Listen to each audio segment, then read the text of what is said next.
Hi అందరికీ నమస్కారం. పవన్ కళ్యాణ్ గారి మీద కొంతమంది తెలంగాణ జర్నలిస్టులు ఎస్ మనం జర్నలిస్టులు అనకూడదు, వాళ్ళని ఎర్నలిస్టులు అనాలి. ఎందుకంటే వాళ్ళ పనే రోజు జర్నలిజాన్ని అడ్డు పెట్టుకొని ఎర్న్ చేయడం, డబ్బులు సంపాదించటం. డబ్బు సంపాదన ధ్యేయంతోనే వాళ్ళు ఛానళ్ళు పెట్టుకుంటారు. దాని నుంచి బురద జల్లి బ్లాక్మెయిల్ చేసి దందాలు చేసి డబ్బులు సంపాదించడం అనేది వాళ్ళకు వెన్నతో పెట్టిన విద్య. వాళ్ళ జర్నలిజం అదే. సో జర్నలిజానికి అలవాటు పడ్డ కొంతమంది ఇవాళ పవన్ కళ్యాణ్ గారిని కబ్జా కోరు అంటున్నారు. అక్కడ కోడి చెరువు కబ్జా చేసిన పవన్ కళ్యాణ్ అని చెప్పేసి వార్త వచ్చింది. సో వాళ్ళు ఏమంటారు ఒక్కసారి మాట్లాడదాం. మనతో పాటుగా జనసేన పార్టీ నాయకులు, ఉస్మానియా యూనివర్సిటీ ఉద్యమాల్లోంచి వచ్చిన నాయకుడు మిరియాల రామకృష్ణ గారు ఉన్నారు. ఆయన ఖమ్మం జిల్లాలో ఖమ్మం నియోజకవర్గానికి జనసేన పార్టీ అభ్యర్థిగా పోటీ చేశారు. సో యువ నాయకుడు మనతో పాటుగా ఉన్నారు, ఆయనతో మాట్లాడదాం. నమస్కారం అండి. సో ఇవాళ ఎర్నలిస్టులు ఏమంటున్నారు అనేది ఒక్కసారి మీకు వినిపిస్తాను. ఒక వీడియో చాలా హల్చల్ చేస్తా ఉంది. నమస్తే. తెలంగాణ వాదుల మీద తెలంగాణ పైన దాడి చేస్తున్న Pawan Kalyan and Pawan Kalyan batch. Video ఎట్లా స్టార్ట్ అయింది చూడండి. తెలంగాణ వాదుల మీద దాడి చేస్తున్న పవన్ కళ్యాణ్ అండ్ బ్యాచ్ అంట. ఏంటి దీని మీద మీ స్పందన? నేను కూడా మాస్ కమ్యూనికేషన్ జర్నలిజం చేశాను. అంటే ఒక ప్రోపజెండా ఎట్లా క్రియేట్ చేయాలి, ఒక ఇన్ఫ్లుయెన్స్ ఎట్లా క్రియేట్ చేయాలి ప్రజల్లో, తెలంగాణ యువకుల్ని ఎట్లా వీళ్ళ యొక్క జర్నలిజం నాకు అన్నారు కదా, జర్నలిజం కాదు వీళ్ళు చేసి జర్నలిజానికి ఎట్లా వాడుకోవాలని వీళ్ళకి బాగా తెలుసు. వీళ్ళు దాంట్లో పిహెచ్డి చేశారు. ఈ రోజున తొలివేలుగు రఘు ఇతని వ్యక్తికి 0% నాలెడ్జ్. ఈ రోజు పవన్ కళ్యాణ్ గారి మీద కబ్జా అని మాట్లాడిన నాలెడ్జ్ లేదని అన్ని భూముల వ్యవహారాలు, ఛానల్ అంతా భూముల వ్యవహారాలు, ఇల్లీగల్ వ్యవహారాలు, ఇవే వాటి పట్ల మాత్రం నాలెడ్జ్. ఆ నాలెడ్జ్ కూడా లేదు. ఏ నాలెడ్జ్ ఉందంటే మన విషయం కూడా అదే. వాళ్ళు ఏది మాట్లాడితే అదే గ్రేట్, ఏది మాట్లాడితే అదే నాలెడ్జ్, ఏది మాట్లాడితే అదే సబ్జెక్ట్. వీళ్ళకి రాజ్యాంగంతో గానీ, చట్టాలతో గానీ, రెవెన్యూ చట్టాలతో కూడా సంబంధం లేదు. వాళ్ళు కబ్జా అంటే కబ్జా. ఎందుకు కబ్జా అంటారంటే డబ్బులు వెళ్ళి వసూలు చేసుకొచ్చుకోవాలి కాబట్టి. సో ఈ రోజున ఆయన మాట్లాడిన మాట ఏంటంటే, రాష్ట్రం వచ్చిన మళ్ళీ మర్చిపోతాను, తెలంగాణ వాదులు తెలంగాణ మీద దాడి చేస్తున్న పవన్ కళ్యాణ్ బ్యాచ్. ఎవడ్రా తెలంగాణవాది? ఎవడ్రా తెలంగాణవాది? నువ్వు తెలంగాణవాదివా? నువ్వు తెలంగాణ బ్యాచ్. ఆ పృథ్వీ గారు తెలంగాణవాద? తెలంగాణ బ్యాచ్. తులసి చంద్ తెలంగాణవాద? ప్రొఫెసర్ నాగేశ్వర్ తెలంగాణవాద? ప్రొఫెసర్ నాగేశ్వర్ ఏ రోజన్నా తెలంగాణ ఉద్యమంలో పాల్గొన్నాడా? తొలివేలు రఘు ఏ రోజైనా తెలంగాణ ఉద్యమంలో పాల్గొన్నాడా? ఎవడు తెలంగాణవాది? నేను కూడా ప్రెస్ మీట్ లో ఉన్నా. జనసేన పార్టీ ప్రెస్ మీట్ వచ్చింది, పవన్ కళ్యాణ్ బ్యాచ్ కాదు. అదొక పార్టీ. మా నాయకుడు పవన్ కళ్యాణ్ గారు as a Janasena party leader గా నేనే అదే ప్రెస్ మీట్ లో కూర్చున్నా. నేనేం మాట్లాడాను? మా పార్టీ ఇన్ఛార్జ్ ఏం మాట్లాడారు? మీరు రాజ్యాంగానికి చట్టానికి వ్యతిరేకంగా పనిచేస్తా ఉన్నారు. మీరు రౌండ్ టేబుల్ సమావేశం పెట్టుకోండి, కానీ మా అధినేత పవన్ కళ్యాణ్ గారిని వ్యక్తిగత వ్యాఖ్యలు చేయొద్దని మేము ప్రశ్నించాం. దీంట్లో తెలంగాణ వాదుల్ని తెలంగాణ టార్గెట్ చేసింది ఏముంది? ప్రొఫెసర్ నాగేశ్వర్ తప్పు చేస్తే ప్రశ్నించడం అండి. ఆయన ప్రజాస్వామ్యయుతంగా మేము ప్రశ్నించడం. వీళ్ళేం చేశారు? రౌండ్ టేబుల్ సమావేశం పెట్టి కులాన్ని మతాన్ని తీసుకొచ్చి ప్రొఫెసర్ నాగేశ్వర్ గారు మధ్యలో కూర్చోబెట్టి పవన్ కళ్యాణ్ అరే తొక్కుతాం, తాట తీస్తాం, కాలేజ్ తొక్కుతాం అంటే నువ్వు మాట్లాడి నేను తెలంగాణ వాదులల్లా, తెలంగాణ పేరుతో తెలంగాణ సెంటిమెంట్ తో డబ్బులు దండుకుంటున్న దందాల చందాల బ్యాచ్ మేము. ఇదే తొలివేలుగు రాకి చెప్తున్నా, ఇందాక అరే అన్నా, ఇదే తొలివేలుగు రాకు చెప్తా ఉన్నా. ఈ రోజున నువ్వు తెలంగాణ వాదు కాదు, తెలంగాణ యువత భావోద్వేగాలతో ఆడుకుంటూ డబ్బులు సంపాదించుకున్న వ్యక్తి. ఈ రోజు సబ్జెక్ట్ పరంగా తెలంగాణ అక్కడ ఉండే వాళ్ళు ఎవరు తెలంగాణ వాదులు కాదా? అసలు తెలంగాణ వాదానికి తెలంగాణకి ఇప్పుడు నేను ఉస్మానియా యూనివర్సిటీలో చదువుకున్న ఉస్మానియా యూనివర్సిటీ అనేక విద్యార్థి నాయకులు ఈ రోజు బలిదానాలు చేస్తే అన్ని చేస్తే ఈ రోజు వచ్చినాయి. ఏ విద్యార్థి నాయకుడికి, కాంగ్రెస్ అవనివ్వండి, ఇంకో పార్టీ అవనండి, బీఆర్ఎస్ అవనండి, ఏ విద్యార్థి నాయకుడికి ఈ రోజు అవకాశాలు వచ్చినాయి, రాజకీయ అవకాశాలు, ఏ విద్యార్థి నాయకులు ఆర్థికంగా బలపడ్డారు చెప్పండి? ఈ తొలివేలుగు రావు ఎవరు అసలు? ఏదో తెలంగాణకి ఏం సంబంధం? తెలంగాణలో పుడితే తెలంగాణ వాడు అయిపోతారా? నేను తెలంగాణలో పుట్టినా. అసలు ఈ సెంటెన్స్ ప్రొపజెండా క్రియేట్ చేయనమాట. తెలంగాణ వాదుల మీద దాడి చేస్తున్న పవన్ కళ్యాణ్ బ్యాచ్ ఎవడు తెలంగాణ వాది? ఎట్లా తెలంగాణ వాది అయిన నువ్వు? అంటే అక్కడికి వెళ్తారు, బిల్డింగ్ దగ్గర వీడియో పెడతారు, కోట్లు తెచ్చుకుంటాడు. ఇక్కడికి వెళ్తారు, చెరువు దగ్గర వీడియో పెడతారు, తెచ్చుకుంటారు. మరి ఆయన ప్రతి దగ్గరికి వెళ్ళి వీడియోలు పెట్టి కోట్లు తెచ్చుకునే జర్నలిజం తప్ప జర్నలిజం ఎక్కడ చేసిండు? విలువలు ఉంటాయి జర్నలిజం అంటే. ఆంధ్రోళ్ళు అంటే అయిపోతుందా? తెలంగాణ బాగుపడుతుందా? ఏం చేశారు? పవన్ కళ్యాణ్ విషయానికి వస్తున్నా. పవన్ కళ్యాణ్ గారు తెలంగాణకి ఏమని ఏం చేశారు? వైఎస్ రాజశేఖర రెడ్డి లాగా భూములు దోచుకున్నారా? వాళ్ళ కొడుకు జగన్మోహన్ రెడ్డి లాగా భూములు దోచుకున్నారా? కేసీఆర్ లాగా భూములు దోచుకున్నారా?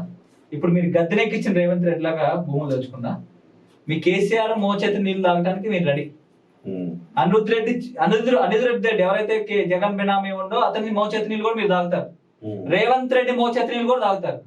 ఒక బీసీ ఎస్టీ మైనార్టీల కోసం పుట్టిన పార్టీ, నాలాంటి వ్యక్తులకు రాజకీయ అవకాశాలు ఇచ్చిన పార్టీ, ఈ రోజు తెలుగు రాష్ట్రాల్లో 3వ ప్రత్యామ్నాయం బీసీ ఎస్టీ మైనార్టీల కోసం ఒక వేదికగా నిలబడుతున్నా పవన్ కళ్యాణ్ గారి మీద నువ్వు కుట్రలు చేస్తున్నావు అని అడుగుతున్నా. ఈ రోజు సరే కుట్రలు కాదు, ఇప్పుడు ఆయన చెప్పింది సరే. ఇప్పుడు మీరు ఆయన వాదం తెలంగాణ వాది కాదన్నా, ఆయన ఒక వాది కాదు, ఆయన ఒక ఉన్మాదన్నా ఏమన్నా కానీ ఆయన చేసిన పాయింట్ అది రైటా కాదా అని చెప్పాలి కదా. కోడి చెరువుని కబ్జా చేశాడు పవన్ కళ్యాణ్ అంటున్నాడు. అది కూడా ఈయన జన్వాడ మనందరికీ తెలుసు, చాలా ఫామ్ హౌస్లు ఉంటాయి, చాలా మంది అంటే శంకరపల్లిలో ఉంటాయి. 706 సర్వే నెంబర్, అది 10 ఎకరాలు. అది అఫిడవిట్ లో పవన్ కళ్యాణ్ గారు దొంగతనంగా ఏం చేయలేదు కదా. ఏం చెప్పిన వీడియోలోనే అన్ని ఉన్నాయి. 706 సర్వే నెంబర్ లో 10 ఎకరాలు పవన్ కళ్యాణ్ గారు అఫీషియల్ గా అఫిడవిట్ లో పెట్టారు.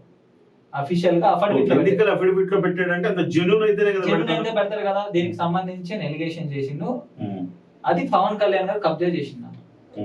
ఏ విధంగా కబ్జా చేసిండో మరి వీడికి తెలివి మోకాళ్ళలో ఉందో లేకపోతే అరికాలలో ఉందో అర్థం కాదు. వీడికి కబ్జా కాదా? సేల్ లీడ్ ఉందో కబ్జా ఎట్లా అవుతుందండి? ఇప్పుడు నేను ఒక ఎకరం చెరువు పక్క నేను ఒక ఎకరం కొనుక్కున్నా అండి. ఆ ఎకరం కొనుక్కుని 9 ఎకరాలు ఆక్రమించుకున్నాను అనుకుని అది కబ్జా అవుతుంది. లేదు అంటే చెరువును బూట్ చేసి నేను కబ్జా నేను చేస్తే అనధికారికంగా వాడుకుంటే కబ్జా అవుతుంది. ఇతనే ఏం చెప్తున్నాడు? ఇతనే వీడియోలో ఏం చెప్తున్నాడు? 15/12/2014లో ఇతను చెప్పిందే ఇదే నిజం కూడా. V Ramakrishna, T Prithviraj Singh, Venkataramana, P Andalu, Goundla Ravinder Goud, P Sudha, V Lakshmikanth Reddy, ఇంకోటి ఎస్కేవి కృష్ణంరాజు, వీళ్ళందరి దగ్గర పవన్ కళ్యాణ్ భూమి కొనుక్కున్నాను ఇతనే చెప్పిండు. 2,50,00,000 ఎంత భూమి కొనుక్కున్నా చెప్పిండు. కొనుక్కున్నది కబ్జా ఎట్లా అవుతుంది? నువ్వు ఏ విధంగా కబ్జా అని మాట్లాడతావు? బుద్ధి లేకుండా మాట్లాడతాను. తెలంగాణ పేరుతో నువ్వేది మాట్లాడితే అది నువ్వు అంటే ఎవరి మీద అయినా కులం తీసుకొస్తావు, మతం తీసుకొస్తావు, ప్రాంతం తీసుకొస్తావు, నీ ఇష్టం వచ్చినట్టు మాట్లాడితే కుదురుద్ది అనుకున్నావు. తెలుగురాకు నీ వల్ల తెలంగాణ పరువు పోతుంది ఈ రోజున. అది 10 ఎకరాలు ఆయన కొనుక్కున్నాడు. ఆ 10 ఎకరాలలో ఇతను చెప్పినట్లు శిఖం భూమి ఉంది. శిఖం అంటే ఇప్పుడు ఆయన FTL అంటుండు కదా, ఫుల్ ట్యాంక్ లెవెల్ అంటుండు కదా. FTL కొన్న నిబంధనలు మీకు తెలుసా? శిఖంలో పట్టా ఉంటుంది మీకు తెలుసా? ఎల్లమైన తెలియదు. ఎంతో మంది రైతుల జీవితాలతో నేను ఆగమయ్యేటట్లు మాట్లాడిండు. తెలంగాణ ప్రతి తెలంగాణలో ఉన్న ప్రతి చెరువులో కూడా శిఖం ల్యాండ్ ఉంటది, పట్టా ల్యాండ్ ఉంటది. పవన్ కళ్యాణ్ గారు కనుక్కుంటే పట్టా ల్యాండ్ చెరువులో కూడా చెరువు పక్కన చుట్టూతో పట్టా ల్యాండ్ ఉంటది. అంటే FTL లో నిబంధనల ప్రకారం FTL లో వ్యవసాయం చేసుకోవచ్చు. FTL ఫుల్ ట్యాంక్ లెవెల్ లో వ్యవసాయం చేసుకోవచ్చు, బఫర్ జోన్ లో వ్యవసాయం చేసుకోవచ్చు. దానికి రెవెన్యూ చట్టాల పరిమితుల్లో పడి, అందుకే రిజిస్టర్ పిచ్చోడా, MRO పిచ్చోడా, చెరువు భూమిని కబ్జా చేయడం పిచ్చోడా, చెరువు భూమిని రిజిస్ట్రేషన్ చేయడానికి పిచ్చోడా? ఎవరినైనా మేనేజ్ చేసి MRO ని అక్కడ రిజిస్టర్ మేనేజ్ చేసి ఒకవేళ ఆయన రిజిస్ట్రేషన్ చేయించుకున్నాడు అనుకుందాం, అది తీసుకొచ్చి అఫిడవిట్ లో పెట్టడానికి ఏమైనా పిచ్చోడా? నేను ఒకటే అంటున్నా అండి, శిఖం భూమి ఉందని నేనే ఒప్పుకుంటున్నా. దాంట్లో చూపిస్తుంది 10 ఎకరాలు కొనుక్కున్నాను పవన్ కళ్యాణ్ గారే చెప్పారు. శిఖం ల్యాండ్ పట్టా ల్యాండ్ కొనుక్కున్నాడు పవన్ కళ్యాణ్, లీగల్ గా రిజిస్ట్రేషన్ తో కొనుక్కున్నాడు, సేల్ తో కొనుక్కున్నాడు, ఇంతమంది పేర్లతో కొనుక్కున్నాడు. ఇది ఈసీలో రిఫ్లెక్ట్ అవుతుంది, ఈసీలో వస్తుంది. ఇంకా పవన్ కళ్యాణ్ కబ్జా చేసిన నువ్వు ఎందుకు అన్నావు? ఈ రోజు కబ్జా చేసిన శిఖం భూమిని వాడుకోకూడదని నిబంధనలు లేవు. మీకు ఇప్పుడే చూపిస్తా. నేను చెప్పే విషయం కాదు ఇది. సాక్షాత్తు ఇదే మేధావి కుహానా మేధావి ప్రొఫెసర్ నాగేశ్వర్ గారే క్వశ్చన్ అడిగారు, అంటే మతాన్ని ప్రాంతాన్ని అడ్డు పాపం పెట్టుకుంటారు. ఆయన మతాన్ని కులాన్ని అనవసరమైన ఇష్యూలో ఆయన ఇరుక్కుపోయి సరే, పాపం అంటే లేదండి. అనవసరమైన ఇష్యూలో ఇరుక్కుపోయి ఆయన ఇమేజ్ ని డామేజ్ చేసుకున్నాడు. ఈ కుహానా మీద అడిగిన ప్రశ్నకే శిఖం భూమి గురించి హైడ్రా కమిషనర్ సాక్షాత్తు హైడ్రా కమిషనర్ బిల్డింగ్ రూల్స్ లో ఒక ఎఫ్టీఎల్ నుంచి ఎఫ్టీఎల్ ఒక సభలో చెరువు దగ్గర ఎక్కడ కన్స్ట్రక్ట్ చేయాలి, ఎక్కడ చేయకూడదు చాలా స్పష్టంగా ఉంది. అంతకుముందు కూడా అంటే బిల్డింగ్ రూల్స్ రాకముందు కన్సిడర్ చేసిన వాళ్ళు ఉంటారు, వాళ్ళ సంగతి ఏంటనేది వస్తుంది. అంతకుముందు కూడా ఎప్పుడు కూడా చెరువులో ఎక్కడ కూడా కట్టడం అనేది చేయకూడదు అని చాలా స్పష్టంగా ఉన్నాయన్నమాట. ఇప్పుడు మన గ్రామాల్లోకి వెళ్తే అక్కడ కూడా మనకి చెప్తారు చెరువులో కట్టడం అనేది విషయం. చెరువు లోపల ప్రైవేట్ ల్యాండ్ ఉంటున్నాను ప్రైవేట్ ల్యాండ్ అది కట్టారు. ఇప్పుడు నేను చూశాను, ఇది పట్టా ల్యాండ్ ఉంది మాది అని చెప్పి మనం మాకు పట్టా ల్యాండ్ ఉంది అంటే లేదన్నా. పట్టా ల్యాండ్ ఉండొచ్చు, చెరువులో పట్టా ల్యాండ్ ఉంటుంది. పట్టా ల్యాండ్ ఉంటే కనుక అక్కడ చేసే టిపికల్ అంటే చేసేటటువంటి సిస్టమ్ ఎలా ఉంటుందంటే చెరువులో పట్టాలు ఇస్తారు. ఎందుకు ఇచ్చేవాళ్ళు పట్టాలు? చెరువులో నీళ్లు లేనప్పుడు డెడ్ స్టోరేజ్ అంటే శిఖం ల్యాండ్ అంటాం, అది తక్కువ ఉన్నప్పుడు అప్పుడు అక్కడ పట్టాలంటే మొత్తం నీళ్లు లేవు. ఆ టైంలో నేను వ్యవసాయం చేసుకోవచ్చు, నేను అగ్రికల్చర్ చేసుకోవడానికే ఆ పట్టా ఇచ్చారు. అంతేకాని అగ్రికల్చర్ చేయరు కదా. అంటే ఇప్పుడు అందరూ క్లెయిమ్ చేసిన పట్టా ఉందంటారు. పట్టా ఉండొచ్చు, patta is meant for agriculture, not for raising structures. చాలా స్పష్టంగా బిల్డింగ్ రూల్స్ లో ఉంటాయి అన్నమాట. అక్కడ ఇన్కన్వెన్షన్ కట్టకుండా కావాలంటే తోటే. ఇక్కడ మీరు చూసినప్పుడు హైడ్రా కమిషనర్ రంగనాథ్ గారు చెప్తా ఉన్నారు, ఏమని చెప్తా ఉన్నారు? చెరువు దాంట్లో పట్టా ఉంటుందని చెప్తున్నారు, పట్టాలో శిఖం ఉంటుందని చెప్తున్నారు, ఆ శిఖంలో వ్యవసాయం చేసుకోవచ్చు అని చెప్తా ఉన్నారు. పట్టా ఇస్తాము, వ్యవసాయం కోసం పట్టా ఇస్తాము, నిర్మాణాలు చేయకూడదని చెప్తున్నారు. అంటే పట్టాలు అంటే ఏంటంటే ఒక రైతుల దగ్గర ఇప్పుడు ఇంతమంది దగ్గర 8 మంది రైతుల దగ్గర పవన్ కళ్యాణ్ గారు కొనుక్కున్నారు. ప్రీవియస్ గా వీళ్ళు కూడా కొనుక్కుందో వంశపారంపర్యంగా వచ్చి వాళ్ళు వ్యవసాయమే చేస్తున్నారు. వ్యవసాయదారు దగ్గర నుంచి కొనుక్కున్నారు. ఏ విధంగా కబ్జా అవుతుంది? ఇంకొకటి చెప్తా ఉన్నా, ఈ ల్యాండ్ లో పవన్ కళ్యాణ్ గారు వ్యవసాయం చేస్తున్నారు, ఆవులు పెంచుతున్నారు. ఇక్కడ ఇదే భూమిలో ఆవులు పెంచుతున్నారు ఆయన. సో ఇది విషయాన్ని పట్టుకుని ఈ జర్నలిస్ట్ ఇంకొక విషయం ఈరోజు సందర్భం వచ్చిందని చెప్తున్నా. మళ్ళీ అదే వీడియోలో హైడ్రా కమిషనర్ రంగనాథ్ వెళ్ళి చెరువుని ఆక్రమించుకొని తీసుకో అని చెప్తున్నాడు. హైడ్రా కమిషనర్ రంగనాథ్ చేసుకోవాలని అక్కడ వరకు ఓకే. నేను ఏమంటున్నా, నిజంగా తొలి వెలుగు రఘు చేసింది పవన్ కళ్యాణ్ గారు కన్నా చెరువుని కబ్జా చేస్తే వెళ్ళి కంప్లైంట్ చేయి, హైడ్రాకి వెళ్ళి ఆర్డీఓ కంప్లైంట్ చేయి, వెళ్ళి ఎంఆర్ఓ కంప్లైంట్ చేయి, తొలి వెలుగు రఘు లాక్కోమని చెప్పు. అసత్య కథనాలు టీవీలో ఇవ్వడం కాకుండా లాక్కోమని చెప్పు. నేను ఏమంటున్నా, లీగల్ గా అడ్వకేట్ కూడా చెప్తున్నా, లీగల్ గా పవన్ కళ్యాణ్ గారు భూమి కొనుక్కున్నాడు, రిజిస్ట్రేషన్ తో సేల్ తో భూమి కొనుక్కున్నాడు రైతుల దగ్గర నుంచి. అది చెరువు శిఖం ల్యాండ్ అన్నావు, శిఖం ల్యాండ్ ఉంది, శిఖం ల్యాండ్ లో వ్యవసాయం చేసుకోవడానికి ఉంది. అది పట్టా ల్యాండ్ కొనుక్కొని తప్ప ప్రభుత్వ భూమిని ఆక్రమించుకున్నా, అసైన్ భూమిని ఆక్రమించుకున్నాడా, గవర్నమెంట్ ల్యాండ్ ఏమైనా ఆక్రమించుకున్నాడా? ఏ ల్యాండ్ ఆక్రమించుకోలేదు కదా, పట్టాలను రైతుల దగ్గర నుంచి కొనుక్కున్నాడు. ఇదంతా అయిపోయింది. హైడ్రా కమిషనర్ విషయం తీసుకొచ్చి ఇతను ఎంత యూజ్లెస్ ఫెలో అంటే ఇతను తెలుగులేరావు పవన్ కళ్యాణ్ రంగనాథ్ ఒకటే కాస్ట్ గా తీసుకోవడం చెప్తుంది. అంటే నువ్వు ఎవరి మీదైనా నిందలేస్తావు, ఎవరి మీద ఇష్టం వచ్చినట్టు మాట్లాడతావు, అవసరమైతే క్యాస్ట్ కూడా తీసుకొస్తావు, లేదంటే ప్రాంతం పెడతాడు. పవన్ కళ్యాణ్ పడ్డాడు, రంగనాథ్ పడ్డా కాబట్టి పవన్ కళ్యాణ్ అంటే ఇప్పుడు కొన్ని ఒక క్యాస్ట్ లో కొన్ని లక్షల మంది కోట్ల మంది ఉంటారు. అంతా ఒకటినా దొంగ ఉంటాడో, లంగా ఉంటాడో, మంచోడు ఉంటాడో, చెడ్డోడు ఉంటాడో, బుద్ధిమంతుడు ఉంటాడో, గ్రూప్ 1 ఆఫీసర్ ఉంటాడో, పొలిటీషియన్ ఉంటాడో, పలు రకాల ఉంటారు. అంటే నేను గ్రూప్ 1 ఆఫీసర్ సంబంధం లేదక, సేమ్ కోలం కాబట్టి చేస్తారా? ఈయనకంటే కాకినాడ ఎంపీ ఇస్తారని పవన్ కళ్యాణ్ గారి మీద ఈయన చర్యలు తీసుకోవడానికి. అంటే ఈయన ఇష్టం వచ్చినట్టు అడుగుతారు కదా. మళ్ళీ బాడీ లాంగ్వేజ్ ఇట్లా అంటే ఈయన ఒక్కడే తెలంగాణ వాది, ఈయన ఒక్కడే తెలంగాణ దార్ఖాన్ అనమాట. 0% నాలెడ్జ్ ఇతను భూమి మీద, 0% నాలెడ్జ్. బ్లాక్ మెయిల్ చేసి నేను వీళ్ళతో మాట్లాడాను. ఈ భూమి అవిన ముగ్గురుతో ఈరోజు నేను ఫోన్ లో నేను మాట్లాడాను ముగ్గురుతో. సార్ పవన్ కళ్యాణ్ గారికి ఏ పాపం తెలియదు, మా పట్టా ల్యాండ్ లో మేము వ్యవసాయం చేసుకునే భూములు అమ్మినాం, ఆయన కొనుక్కున్నాడు. వ్యవసాయం ఆవులు పెట్టిన విషయం కూడా ఆయన చెప్పారు నాకు. ఆవులు పెట్టిన విషయం కూడా సార్ ఆవులు పెంచుతున్నారు కదా మీ సార్ అని చెప్పారు. ఈ రోజు పొద్దున అది కూడా వాళ్ళందరికీ ఇప్పుడు గౌండ్ల రవీంద్ర ఇప్పుడు అర్బన్ నక్సల్స్ కి అది కూడా గౌండ్ల రవీంద్ర గౌడ్ అనే వ్యక్తి సార్ ఫోన్ తీసుకోసారి రవీంద్ర గౌడ్ అనే వ్యక్తి మాజీ సర్పంచ్ జన్వాడ పక్కన విలేజ్ ఉంటుంది, జన్వాడ రెవెన్యూ విలేజ్ కింద వస్తుంది. మాజీ సర్పంచ్, ఆ మాజీ సర్పంచ్ ఇప్పుడు అక్కడ అక్కడ గోవుల్ని గోరక్షణ గో సంరక్షణ సనాతన ధర్మం ఇవన్నీ కూడా ప్రాబ్లమ్స్ అందరికి వీళ్ళందరికీ. నేను అదే అంటున్నా, గౌండ్ల రవీంద్ర గౌడ్ గారు దీంట్లో ఒకసారి వీలైతే ఒకసారి ఆయనతో మాట్లాడుతారు. అంటే సారు పవన్ కళ్యాణ్ గారు కబ్జా చేసిన బిజీ వస్తుంది, ఒక నిమిషం. The person you have called is speaking to someone else. You can wait or call again later. So ఏంటండి ఫైనల్ గా సరే ఈ లోపు వస్తుంది ఆయన కాల్, మనం మాట్లాడదాము. ఎందుకు వీళ్ళు పవన్ కళ్యాణ్ గారిని ఎందుకు టార్గెట్ చేశారు? కబ్జా చేసిన వాళ్ళు అయితే డైరెక్ట్ కబ్జా చేస్తారు కానీ ఇంకొకళ్ళు అంటే అమ్మిన వాళ్ళు ఉన్నారు కదా, ఆ ఊరు ఆయన ఆ ఊరికి సంబంధించిన ఆయన, ఆ ఊరు పేరు ఇది మీరు రింగ్ లో పెట్టండి, ఆయన ఫోన్ చేస్తే ఆ ఊరు పేరు కూడా చెప్తా ఇప్పుడే. ఆ విలేజ్ జన్వాడ రెవెన్యూ విలేజ్ కింద వస్తుంది. సర్పంచ్, మాజీ సర్పంచ్. నేను మార్నింగ్ మా కార్యకర్తలకి మిర్జాగూడ ఇదే శంకరపల్లి రెవెన్యూ విలేజ్ జన్వాడ వస్తుంది. కొంతమంది పవన్ కళ్యాణ్ గారిని టార్గెట్ విచిత్రంగా అసలు ప్రొఫెసర్ నాగేశ్వరం గారు అసలు ఆయన తెలంగాణలో ఒక మాట లేదు. తెలంగాణ వాదుల మీద దాడి చేస్తున్నాడు ఎందుకంటే ఆయన ఎందుకు వ్యతిరేకంగా చిత్రీకరించే సరైన వ్యక్తి తగలేదు. ఇప్పుడు దాకా మా తెలంగాణలో ఉన్న దారుణమైన దరిద్రమైన పరిస్థితి ఏంటంటే మాలాంటి యువత భావోద్వేగాలతో రాజకీయ పదవులు సంపాదించుకుంటారు, తెలంగాణ వాదం అంటే చెప్పి డబ్బులు సంపాదించుకుంటారు.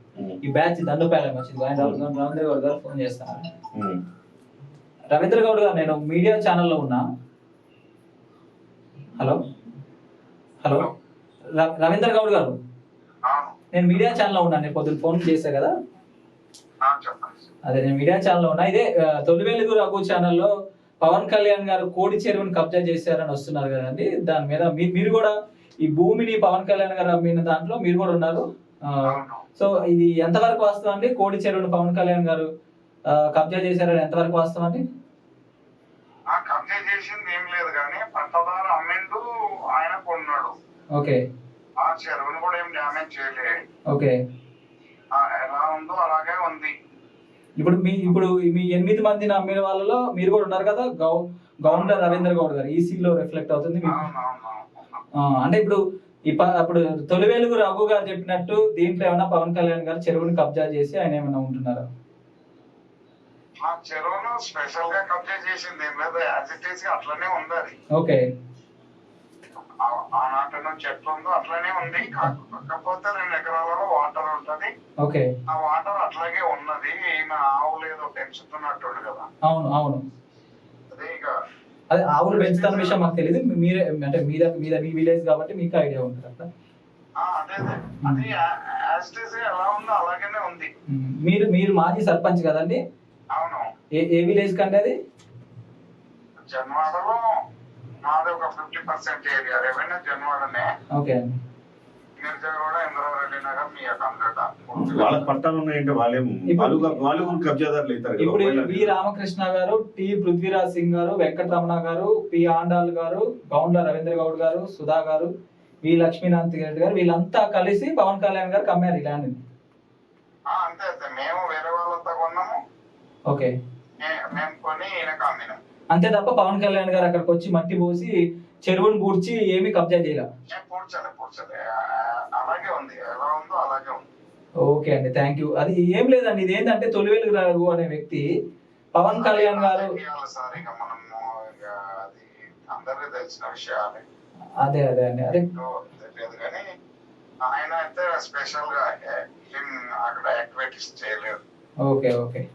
యాజ్ ఇట్ ఈస్ గా మీ దగ్గర కొనుక్కొని భూమి అట్లానే ఉంచి ఆయన వ్యవసాయం చేసుకుంటున్నారు, ఆవులు పెంచుతున్నారు. ఓకే రవీంద్ర గౌడ్ గారు, థ్యాంక్ యూ అండి. అదే మీకు మార్నింగ్ అదే కొంత 2-3 ఎవరికైతే మీ ఇలాంటి వాళ్ళ నెంబర్ తీసుకుని కాల్ చేసినామండి అసలు ఏంటి అనేది. థ్యాంక్ యూ రవీంద్ర గౌడ్ గారు. ఆయన అంటున్నారు, రవీంద్ర గౌడ్ గారు అంటున్నారు రాజకీయాలండి కావాలని చేస్తున్న ప్రచారం అంటున్నారు. నేను మాజీ సర్పంచ్, ఏ పార్టీ కూడా నాకు తెలియదు. నేను అడ్వకేట్ గా ఉన్నా కాబట్టి ఇప్పుడు పవన్ కళ్యాణ్ గారు వీళ్ళ దగ్గర కొనుక్కున్నాడంటే వీళ్ళు కూడా ఒకవేళ చేస్తుంటే వీళ్ళు కబ్జా చేస్తుండాలి. అప్పుడు ఒకవేళ వీళ్ళు కబ్జా చేసి అమ్మితే పవన్ కళ్యాణ్ గారు మోసపోయినట్టు, కబ్జా చేసినట్లు కాదు. ఒకవేళ నిజంగానే ఇది కబ్జా చేసి వీళ్ళు అమ్మితే పవన్ కళ్యాణ్ మోసపోయినట్టు. పోనీ వీళ్ళు అమ్మిన దాన్ని పవన్ కళ్యాణ్ గారు ఏమన్నా దాంట్లో ఏమన్నా భవంతులు కట్టాడా అంటే లేదు. ఆవుల్ని పెంచుతున్నాడు, వ్యవసాయం చేస్తున్నాడు. శకం భూమి అని చెరువుకు సంబంధించిన భూమి నువ్వు చెప్పేది ఏంటి నేను చెప్పేది ఏంటి రికార్డ్ లో చూపిస్తుంది. ఒకవేళ ఇందాకే తొలివేలు రఘు గారు చెప్తున్నాడు, అరే ఈ చెరువును లేపేయాల్సింది కదా, హైడ్రా రికార్డ్స్ లో ఉంది, లేపేయాల్సింది కదా పవన్ కళ్యాణ్ అని చెప్తున్నారు. పవన్ కళ్యాణ్ గారికి అలాంటి వ్యక్తిత్వం ఉండదండి. పర్యావరణాన్ని కాపాడటంలో ఈ దేశంలో అందరికంటే ముందుండే నాయకుడు పవన్ కళ్యాణ్. అసలు ఇది ఎంత ఎంత టెక్నికల్ గా లీగల్ గా ఉన్న ల్యాండ్ అండి ఇది. అంటే నువ్వు తొలివేలు రఘు అనే వ్యక్తి ఈ రోజు మేము సహించాం, ఖచ్చితంగా పవన్ కళ్యాణ్ గారు తెలంగాణలో రాజకీయాలు చేస్తారు. నేను చేస్తున్నా గత 12-14 సంవత్సరాల నుంచి ఇదే ఉస్మానియా యూనివర్సిటీ సెంట్రిక్, అదే ఉస్మానియా యూనివర్సిటీలో జనసేన జెండా పట్టుకుని విద్యార్థి నాయకుడిగా ఉన్న, ఉస్మానియా యూనివర్సిటీ ప్రెసిడెంట్ చేసిన, అదేవిధంగా స్టేట్ జనరల్ సెక్రటరీ చేసిన విద్యార్థి విభాగానికి విద్యార్థి నాయకుడు నాకు సీట్ ఇచ్చిండు. నేను అదే గాజు గ్లాస్ గుర్తు మీద ఖమ్మం గడ్డ మీద ఎక్కడైతే తెలంగాణ ఉద్యమం పుట్టిందో అదే ఖమ్మం జిల్లా ఖమ్మం మిమ్మల్ని మున్సిపల్ ఎన్నికల్లో ఎంటర్ కానికూడదని ఒక కుట్ర అని చెప్తున్నారు. ఏది చేసినా మేము బలంగా ఈ తెలంగాణ గడ్డ మీద నిలబడబోతున్నాం. రాబోయే రోజుల్లో తెలంగాణ అసెంబ్లీలో మా జెండా, ఒక ఎమ్మెల్యే ఉంటారా, 5 ఉంటారా, 10 మంది ఎమ్మెల్యేలు ఉంటారా, ఖచ్చితంగా తెలంగాణ గడ్డ మీద తెలంగాణ అసెంబ్లీలో మా జెండా ఎగరబోతుంది. దీని వెనక ఎవరైనా ఉన్నారంటారు? వీళ్ళు కేవలం జర్నలిస్టులేనా లేకపోతే వెనక ఎవరైనా ఉన్నారు? బుద్ధి లేని వేస్ట్ ఫెలో గారు తొలివేలు రావు గారు ఇంత టెక్నికల్ గా ఉన్న విషయాన్ని నా దగ్గర డాక్యుమెంట్స్ ఉన్నాయి. వీడు పిహెచ్డి చేసిండు, లేకపోతే వీడు రిటైర్డ్ జడ్జి, డాక్యుమెంట్స్ ఉన్నాయి రమ్మని. ఇది ఎట్లా ఉంటది అంటే, నేను కూడా చదువుకున్న 3 డిగ్రీలు చేసిన భాష అంటే ఎంత కోపం అనిపిస్తుంది అంటే, పాపం రూపాయి ఎన్ని కష్టాలు అనుభవించారు పవన్ కళ్యాణ్ గారు, ఆర్థికంగా ఎన్ని ఇబ్బందులు పడ్డారు. ఒక పార్టీ నడిపించడానికి, ఒక వ్యవస్థ నిర్మించి, ఎక్కడో తమిళనాడులో విజయం గెలిస్తే వీళ్ళేమో చప్పట్లు కొడతారు.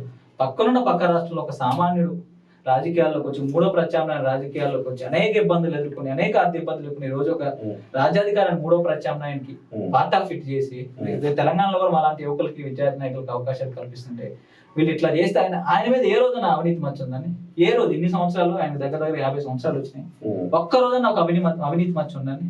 ఈ రోజు శకం చెరువును కబ్జా చేసిన కోడి చెరువును కబ్జా చేసిన పవన్ కళ్యాణ్ అని పెడితే ఎంత బాధ అనిపించాలని మాకు.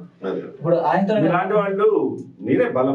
ఇప్పుడు ఆయనే చెప్తున్నారు కదా, రవీంద్ర గౌడ్ గారు చెప్తున్నారు, చెరువులాగే ఉంది, చెరువుకి ఏం సంబంధం లేదు, ఇంకా 2 ఎకరాల్లో నీళ్లు ఉంటే దాన్ని కూడా డిస్టర్బ్ చేయకుండా ఆవులు పెంచుతున్నా చెప్తున్నారు. ఇంకా అంతకన్నా అసలు ఆయన కొనుక్కుంది ఆవులకి నీళ్ళ సదుపాయం ఉంటుందని కొనుక్కుంటాడు. అసలు అట్లా అదే కదండి. ఇప్పుడు ఇంకో విషయం చెప్తా ఉన్నా అండి, నేను ఇంకో విషయం చెప్తా ఉన్నా, 500 కోట్లు దాని వాల్యూ అని చెప్తుండ్రు. నిజంగా అక్రమంలో ఉన్నాయంటే, ఈయన తెలియకుండా జరిగిన అక్రమాలు జరిగిన పవన్ కళ్యాణ్ గారు అట్లా ఇచ్చేస్తారు. ఆయన వ్యక్తిత్వం అదండి. కబ్జా చేసి అసలు ఎన్ని వేల కోట్లు ఉండాలి పవన్ కళ్యాణ్ గారికి. తమిళనాడు సీఎం గా ఆయన విజయ్ గారు 700 కోట్ల రూపాయలు చూపించాడు అఫిడవిట్లో, ఆయన ఆస్తి, వ్యక్తిగత ఆస్తి. పవన్ కళ్యాణ్ గారు 50 కోట్లు, 30 కోట్లు, 20 కోట్లు 2 అఫిడవిట్లో, అంటే 19 అఫిడవిట్లో ఇప్పుడు చూపించిన పరిస్థితి ఉంది. అంటే ఆయన సంపాదించుకున్న ఉద్దేశం పవన్ కళ్యాణ్ గారు సంపాదించుకోలేదు. టోటల్ గా ఇది కుట్ర ఇక్కడతో ఆగేలాగా లేదు రామకృష్ణ గారు.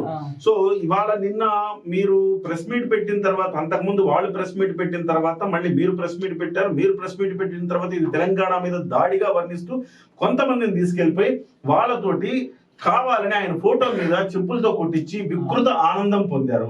సో ఇవాళ మీ మీద మళ్ళీ ఒక భూ కబ్జా ఆరోపణలు చేశారు పవన్ కళ్యాణ్ గారి మీద. ఇక్కడతో ఆగేలా లేదు, ఎట్లా ఎదుర్కోబోతున్నా కూడా మేము అడిగినాం. ఆ రోజు ప్రజాస్వామ్యంగా అడిగిన మీ ఛానల్స్ అన్నింటిలో వచ్చింది మేము అడిగింది. ఆ పృథ్వీ అనేది ఒకడు ఉంటాడు తెలంగాణకి, అతని బ్రాండ్ అంబాసిడర్ లాగా ఒక వ్యక్తి బిహేవ్ చేస్తారు. అతను కూడా చందాలు దందాల కోసమే తెలంగాణ వాదాన్ని పెట్టుకుని అతని వ్యక్తి ఆయన కొంతమంది అమాయకుల్ని అనామకులను తీసుకొచ్చి వాళ్ళతో ఒక డ్రామా క్రియేట్ చేసి మేము ప్రజాస్వామ్యతంగా అడిగితే చెప్పుతో కొట్టిపించిన పవన్. ఏం అన్యాయం చేసిన పవన్ కళ్యాణ్ గారు తెలంగాణకి? ఏం అన్యాయం చేసిన అడుగుతా ఉన్నా. ఎవరిని ఏమన్నాడో, ఎవరిని దోచుకున్నాడో. మీరు మోచేతి నీళ్ళు లాగి కేసీఆర్ తో 10 సంవత్సరాలు మమ్మల్ని దోపిడీ చేపించారు. ఈ రోజు రేవంత్ రెడ్డి మోచేతి నీళ్ళు లాగుతూ ఈ పెయిడ్ అనలిస్టులు వాళ్ళు అందరూ కూడా ఈ రోజు రేవంత్ రెడ్డి మోచేతి నీళ్ళు, కేసీఆర్ మోచేతి నీళ్ళు తాగుతూ మీరు తెలంగాణను భ్రష్టు పట్టిస్తున్నారు. వీళ్ళు కదా రేవంత్ రెడ్డిని గద్దెనెక్కించింది, ఈ అనలిస్టులు కదా. రేవంత్ రెడ్డి మోచేతి నీళ్ళు ఇప్పటికే తాగుతున్నారు కదండి. అదే సో ఇప్పుడు మీరు రాకూడదు ఇక్కడికి, తెలంగాణలో రాజకీయాలు చేయకూడదు జనసేన పార్టీ, ఇది ఒకటేనా వాళ్ళ ఎజెండా, లేకపోతే ఇంక వేరే హిడెన్ ఎజెండా? చాలా ఎజెండాలు ఉండొచ్చండి. పవన్ కళ్యాణ్ గారు తెలంగాణకి ఏం చేశారని తెలియదా వీళ్ళకి? నేను అదే చెప్తున్నా కదండి. ఇవాళ పవన్ కళ్యాణ్ గారు ఎప్పటి నుంచి తెలంగాణ అంటే విపరీతమైన ప్రేమ ఉన్న వ్యక్తి. అసలు ఈ పార్టీ పుట్టిందే హైదరాబాద్ నడిబొట్టిన పుట్టింది. ఆ రోజును కూడా తెలంగాణ ఉద్యమ స్ఫూర్తితోనే నేను ఈ రాజకీయాల్లోకి వచ్చానని చెప్పారు. ఎన్నోసార్లు ఇక్కడ కాదు ఆంధ్ర గడ్డ మీద నేను తెలంగాణ ఉద్యమ స్ఫూర్తి నాకు పార్టీ పెట్టే ఆ యొక్క ధైర్యాన్ని ఇచ్చిందని చెప్పారు. అదేవిధంగా అనేక సార్లు ఆయన కులాల పరంగా ఆంధ్ర సొసైటీ విడిపోయింది, కానీ తెలంగాణలో అట్లా ఉండదు, చాలా చాలా మంచి సొసైటీ అని తెలంగాణ సొసైటీ అని మాట్లాడారు. కోవిడ్ టైంలో 2 కోట్ల రూపాయలు ఇచ్చారు తెలంగాణ సహాయ నిధికి. తర్వాత జిహెచ్ఎంసీ వార్తల సమయంలో 2 కోట్ల రూపాయలు ఇచ్చారు. అదేవిధంగా మొన్న డిప్యూటీ సీఎం అయిన తర్వాత ఆయన ఇష్టదైవం కొండగట్ట ఆంజనేయ స్వామి 35 కోట్ల రూపాయలు ఏదైతే అక్కడ నుంచి గవర్నమెంట్ నుంచి ఇప్పించి, అదే టీటీడీకి సంబంధించిన దగ్గర నుంచి ఇప్పించి చేస్తా ఉన్నారు. అంటే ప్రతిదీ కూడా తెలంగాణ మీద అంత ప్రేమ ఉంది. ఒక చిన్న పాప విషయంలో ఒక లైంగిక వేధింపులు కేసు, పాప చనిపోతే అక్కడికి వచ్చారు. ప్రతి దగ్గరికి ఆయన ప్రతి ఇష్యూని రైట్ చేసుకుంటూ ఒక సామాజికంగా వెళ్తున్న వ్యక్తిని ఈ లెఫ్టిస్టులు అనే వ్యక్తులు ఈ రోజున పవన్ కళ్యాణ్ గారు సనాతన ధర్మాన్ని, హిందూ ధర్మాన్ని మాట్లాడుతున్నారు, ఈ విధంగా టార్గెట్ చేస్తున్నారు. మేము భవిష్యత్తులో టాలరేట్ చేసే అవకాశం అయితే ఈ సందర్భంగా లేదని చెప్తున్నాం. మరి జూన్ 2వ తారీఖున మీటింగ్ ఉంది.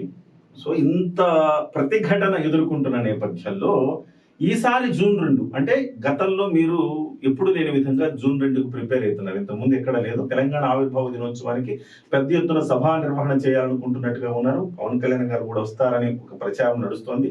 ఎట్లా మీరు ఏ రకంగా ముందుకు వెళ్ళబోతున్నారు? మీరు ఇంత ప్రతిఘటన అన్నారు. ఇంత ప్రతిఘటన కాదు, ఇంత కుట్ర ఈ విధమైన కుట్ర జరుగుతున్న సమయంలో కూడా యాక్చువల్గా 15 days ముందే ప్రిపేర్ అయిన ప్రోగ్రాము. ఇవన్నీ జరగక ముందులే జరిగిన అంటే షెడ్యూల్ చేసిన ప్రోగ్రామ్ పవన్ కళ్యాణ్ గారిది. భవిష్యత్తులో తెలంగాణలో పార్టీ కార్యాచరణ గురించి జూన్ 2 పవన్ కళ్యాణ్ గారు చెప్పబోతున్నారు. మీ సభకు వచ్చి కొంత ధర్నా చేద్దాం, నిరసన తెలియజేద్దాం అని కూడా కొంతమంది ప్లాన్ చేస్తున్నారు. రమ్మనండి, సంతోషమే కదా. మేము ఒక 2000 మంది 3000 మంది ఉంటారు. అది ఓన్లీ కార్యకర్తల మీటింగ్, ఓన్లీ క్లోజర్ మీటింగ్. అందుకే లిమిటెడ్ కార్యకర్తల్ని, ఓన్లీ నాయకుల్ని, మెంబర్షిప్ సంబంధించిన ఎవరైతే మెంబర్షిప్ చేపించారో వాళ్ళ కార్యకర్తలు 2000 3000 మంది రమ్మనండి. మంచిదే రమ్మనండి. ఇప్పుడు మేము నోటితో సమాధానం చెప్పాల్సి వస్తే నోటితో చెప్తాము, వాళ్ళు ఏ భాషతో చెప్తే ఆ భాషతో చెప్తాము, వాళ్ళు ఏ విధంగా వస్తే ఆ విధంగా ముందుకు వస్తాం. నేను ఇదే తెలంగాణ గడ్డ మీద పుట్టినా, మేము ఇదే తెలంగాణ గడ్డ మీద బతుకుతున్నాం, మాది ఈ బ్లడ్ కాబట్టి ఎటువంటి సందేహం లేదు. ఈ అర్నలిస్టులకి ఇన్ని రోజులు ఆట తాగినాయి కదా. మీరు ఆ అర్నలిస్టులని ఎంతో కొంత వాళ్ళకి ఏం కావాలి, డబ్బులు కావాలి, ఇచ్చేస్తే కానుకుంటారు కదా. అట్లా అందరూ మేము ఎందుకు చేస్తాం? మా దగ్గర డబ్బులు కూడా లేవు కదా, అదే ప్రాబ్లం. మా సార్ దగ్గర డబ్బులే, మా దగ్గర డబ్బులు అసలు ఏమి డబ్బులు లేకుండా కబ్జా చేశారు. ఇంకేమన్నా ఒక 10 రూపాయలు ఏదో సరేలే ఏదైనా ఫండ్ ఏదైనా ఎవరైనా ఇచ్చారనుకోండి, ఇంకేం లేదు, మొత్తం ఒక 500 ఎకరాలు కబ్జా చేసిన పవన్ కళ్యాణ్ అని హెడ్డింగ్ పెడతారు డబ్బుల కోసం. Right sir, right. Thank you very much Ramakrishna గారు. చాలా వాస్తవాలను కళ్ళకు కట్టినట్టు చెప్పారు. ధన్యవాదాలు.